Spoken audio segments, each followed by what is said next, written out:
V posledním březnovém týdnu byl zahájen druhý ročník celorepublikového projektu Otevřte 13. komnatu.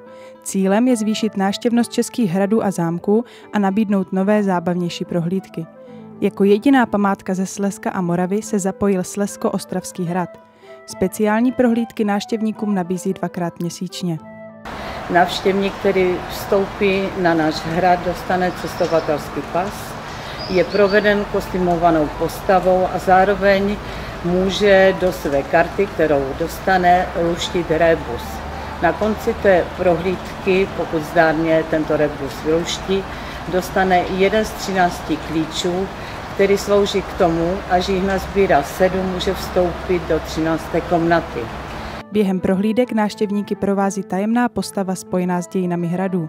Na Slezsko-Ostravském hradě lze takto potkat 400 let starého loupežníka a vyvrhele Xaviere Ignáce Zahozence. Jmenuji se Joachim Xaver Zahozenec. No a jak jsem se narodil? Byl jsem pohozen, proto Pohozenec Zahozenec. Našli mě pod krásným javorem na Slezsko-Ostravském hradě, který stojí dodnes. No, jak jsem poznal, kam se svět točí, začal jsem trochu řádit a užívat si. No, až mi na to přišli, tak jsem zůstal opět tady na Slezsko-Ostravském hradě, nicméně bez hlavy. A kdyby mě tenkrát ředitel nevzbudil, tak o mě nikdo nevěděl. No a teď mám i své mauzoleum.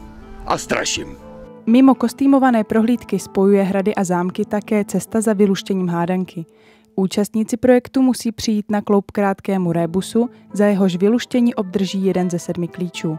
Ten si pak mohou vlepit do zakoupeného pasu. Tu jsem docela nadšený, je to takový dost zajímavý, o ničem jsem ještě v životě takový neslyšel a láká mě ta 13. komnata, takže na nějaký hrady ještě určitě zajedeme. Takže já jsem Joachim Xaver Zahozenec Kravař, býval jsem lupič, rabiát a mordýř. A je mi 400 let. Vypadám dobře, že jo? No, ale stejně. Věříš?